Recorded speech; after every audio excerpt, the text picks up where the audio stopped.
Good morning, Ichigo, and welcome, ladies and gentlemen. This is Bleach, episode 6 review from your host, Griever. As always, let's get right down to the business because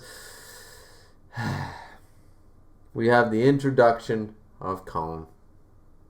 Honestly, not one of my favorite characters. There are a lot of mascot characters that'll, or the chibis, the supposed to be side character, always on the shoulders, sort of the Pikachu of almost every single, not necessarily a mascot, but always on the shoulder, always the Pikachu. You see that character, the other smaller version is not far behind, whether it's a little sister, whether it's a pet, an animal, a spirit, what have you, there's always something to that description. And in this series, we have Kon.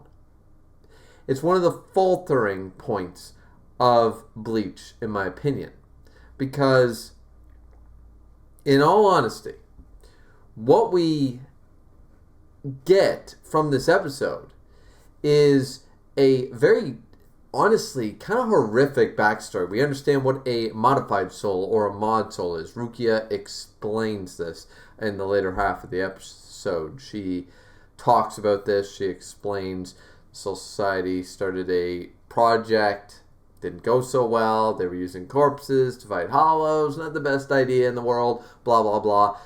And we ended up with mod souls.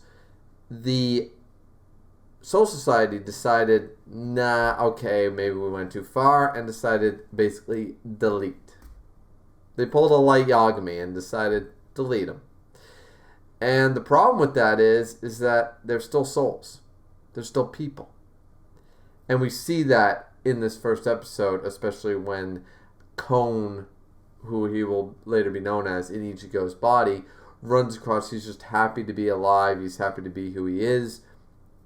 You know, he's been inhabiting now Ichigo's body for the later half of the episode, and he comes across 3 kids playing a game, clearly some type of RPG, something like that, where they create monsters, characters, what have you, and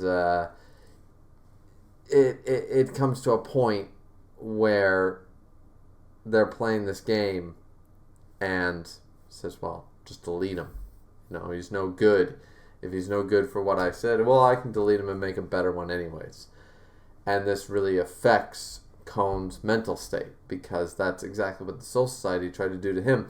This could have been handled really well for a character, but as far as I'm concerned, this episode and the next one is about the extent of character development we could get for a character who could have had quite a substantial growth and could have evolved better into a better character and such. But put it this way, in 3 episodes, that character will stay the exact same at the end of this series and will not change. So I'm not, it's hard for me to enjoy this because I enjoy this as a premise, as a good foreshadowing to a good character, a good story. I sympathize with the Kon, the mod soul in Ichigo's body, but knowing where it ends up after over 300 episodes after this, and it ends up nowhere past episode 9 or 10. Episode 10 Kon is the same as episode 300 Kon. There's no difference anymore. There's no character development, and he's honestly kind of annoying. You know, I am watching this English dub, but I don't think it has to do with the dub. I think it's just Kon's not that interesting, and all of his plus points happen at the very beginning of his introduction. So we do have that. The one great thing to take away from this episode is the introduction of probably the best Bleach character. My favorite. I think I can say that. Yeah, my favorite Bleach character. Keisuke Urahara. He is a man among men, a captain among captains. Oh wait, that hasn't been revealed yet. Shit. Keisuke Urahara, the Urahara shop, is introduced. There's a lot of things I wonder about this. It's one of the unresolved points in Bleach is that clearly the Soul Reapers, especially high-ranking ones like Rukia Kuchiki, who from the Kuchiki clan, one of the 4 great houses. Not only that, but a seated officer of the Gotei 13. Clearly they know, and I mean, Tessai, from what, like, I'm not going to go into a whole thing here, but not only Kisuke Urahara, the visors are a totally other matter, but Kisuke Urahara is running a shop that Soul Reapers frequent. Plus, we have Tessai, who most likely one of the most proficient Kido users in the history of the Soul Society, the leader. Like, a captain and the leader, basically a captain class, 2 captain class, disappear and leave with a bunch of other captains all in one go, and they set up shop and they use their same names and nobody cares. Like, there is an unanswered question there. Like, clearly, Kisuke cannot enter the Soul Society at this point. He actually attempts this in later episodes to be rejected.